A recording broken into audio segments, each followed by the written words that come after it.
대표님, 코코아의 탄생 배경을 여쭙겠습니다. 예. 코코아는 지상파 3사, KBS, MBC, SBS가 미주에서 기존의 라이센스 방식의 컨텐츠 판매 방식을 좀 더 다변화하기 위해서 좀 더 많은 사람에게 비독점으로 특정 컨텐츠에 속해 있지 않은 서비스를 즐기게 하기 위해서 만든 OTT 플랫폼입니다. 기본적으로 특정 OTT 컨텐츠에 한류 드라마가 속해서 그 서비스에서만 서비스 되는 걸 방지하고자 저희 플랫폼이 탄생을 했고요. 저희는 기본적으로 여러 파트너들에게 비독점으로 컨텐츠를 공급하는 것을 우선시해서 컨텐츠 공급을 하고 있는 상황입니다. 네. 사실 그 방송 3사가 네. 힘을 합쳐가지고 하나의 회사를 만든다는 게 네. 사실 되게 어려운 시도였을 것 같아요. 그 당시 상황에. 2016년도에 설립을 하셨다고 했는데 어떻게 이 방송 3사가 이렇게 힘을 합치게 된 거죠? 우선적으로는 거대 OTT 플랫폼들이 그때 태동기였어요. 성장기. 그렇죠. 예. 특히 넷플릭스 같은 곳이 굉장히 크게 커지고 있었고, 그리고 OTT를 제외하고 케이블 방송사라든가 위성 방송사들이 굉장히 위세를 떨치던 시절이었어요. 근데 컨텐츠를 하나하나씩 단편씩 그런 회사에다가 판매를 하다 보니까 유저 익스피리언스가 다 흩어지고, 이게 한국 건지 일본 건지 중국 건지도 잘 모르고, 그리고 구매자한테 약간 끌려가는 시장이 형성이 돼서 컨텐츠 비즈니스에 있어서 판매자가 우위가 아니라 구매자가 부르는 게 시장가가 되고, 좀 뭔가 중앙화되지 못한, 그리고 투명하지 못한 유통 경로 때문에 한류에 대한 아이덴티티를 먼저 만들지 않으면 컨텐츠 경쟁력이 발생하지 않는다는 그런 위기감에서 시작된 것 같아요. 그때 당시에 한국에서의 OTT는 뭐가 있었죠? 한국에서 서비스되고 있었던 게. 그때 당시는 지상파가 설립한 네. 푹이라고 있었습니다. 근데 그 푹에 있는 콘텐츠랑 아니면 미주 전용 OTT인 이 코코아랑 콘텐츠가 네. 동일한 거였었나요? 아니면은 예, 지상파 3사는 기본적으로 동일하게 간다는 생각으로 시작을 했고요.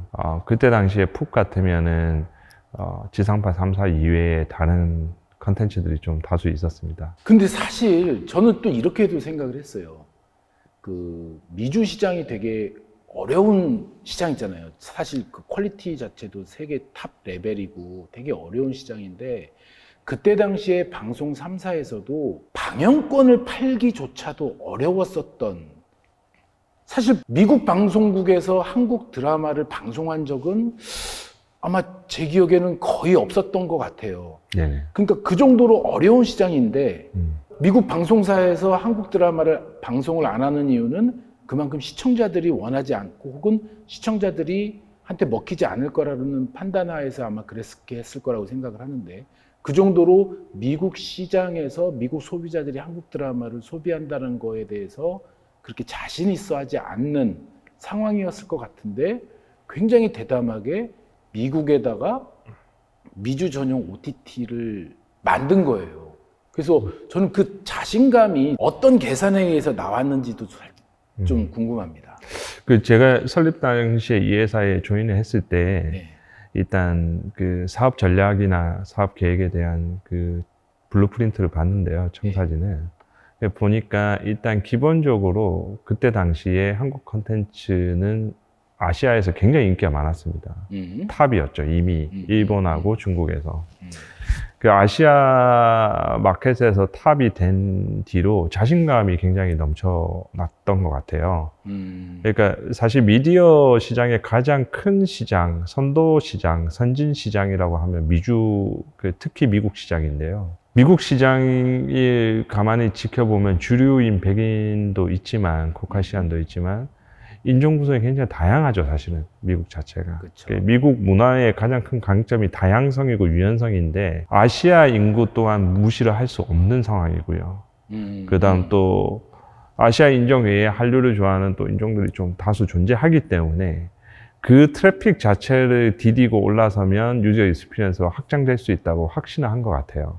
그러니까 이왕 진출할 거면 한류가 이미 1등인 아시아에서 시작하는 것보다 가장 선진 시장에서 뭔가 브랜드 자체의 이미지를 좀 강하게 전달하고 그거를 디딤돌로 해서 글로벌로 진출한다. 이런 발상을 했었습니다. 초반에 미국에서 이제 서비스했을 때 그때 미국 시장에서의 반응은 어땠나요? 그러니까 원래 매니아층에서는 굉장히 환영을 했죠. 일단 이미 K 드라마나 K 컨텐츠 봐오던 사람들은 유저 익스피리언스가 한 군데 모이니까 본인들이 컨텐츠를 찾아서 여러 군데에 돌아다닐 필요가 없으니까 좋아했고요.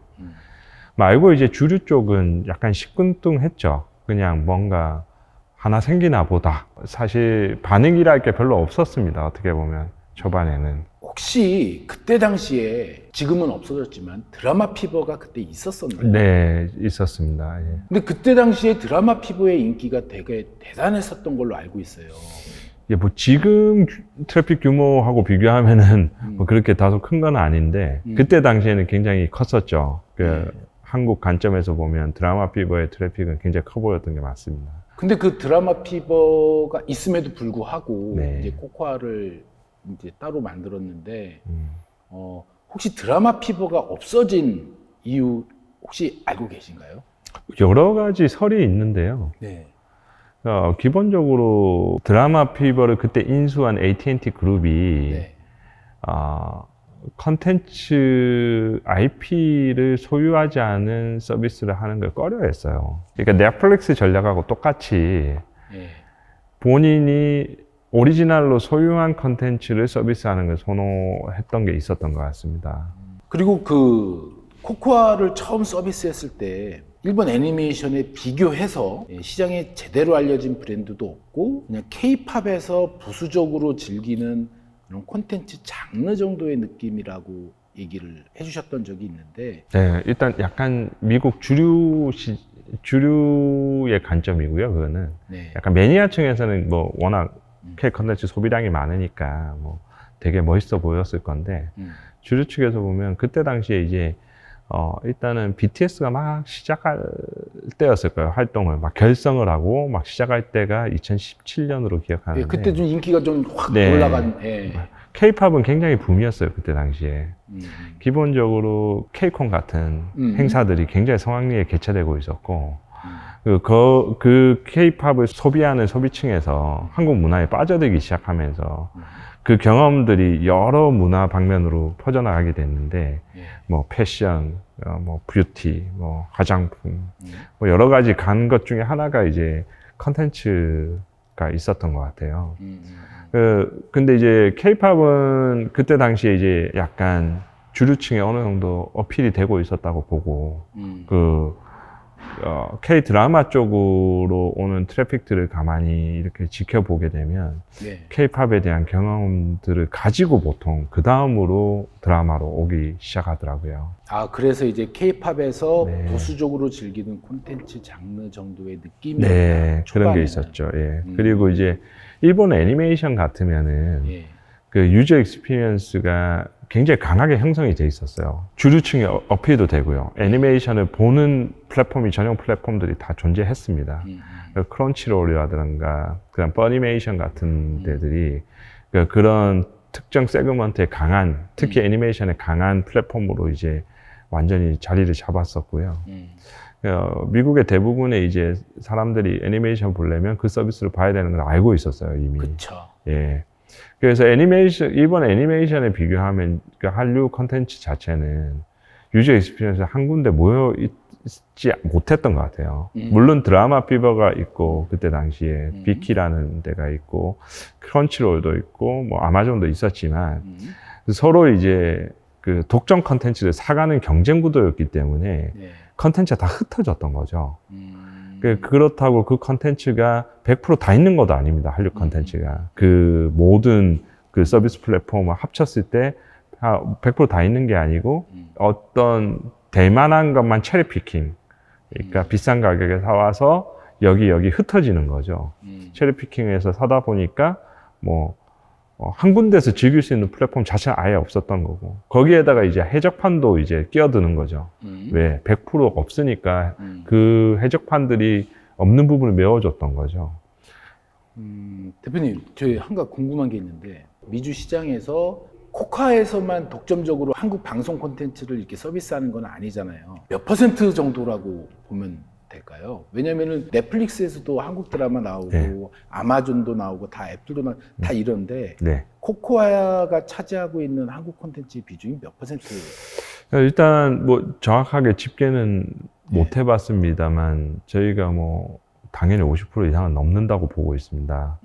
얼마나 더 되는지는 잘 모르겠는데, 일단 산술적으로 계산해 보면, 저희가 보유한 이제 컨텐츠 라이브러리 양이 한 2만 시간 가까이 돼요. 굉장히 많은 양이거든요. 어떤 플랫폼도 한 2만 시간 보유한 데가 좀 드뭅니다. 미국 내에서도. 예. 근데 이제 넷플릭스도 한 그 정도까지는 아닌 걸로 알고 있는데, 거기에서 한국 컨텐츠의 비율이 아마 10% 내외, 10% 안 될 거예요. 그래서 컨텐츠 라이브러리 시간만 봤을 때는 저희가 압도적으로 많기 때문에 좀 미주만 딱 한정해서 봤을 때, 특히 미국만 한정해서 봤을 때는 저희가 적지 않다. 그리고 컨텐츠가 두 플랫폼 사이에 겹치는 게 없어요. 코코아하고 넷플릭스는 겹치는 게 없죠. 기본적으로 넷플릭스는 이제 오리지널을 추구하고 있고, 저희는 비독점으로 저희 파트너들이 다 코코아를 팔 수 있도록 해놨기 때문에 유저들은 어디에서는 코코아를 같이 사볼 수 있습니다. 그러니까 모델 자체가 다르죠. 그러니까 컨텐츠도 겹치지도 않고요.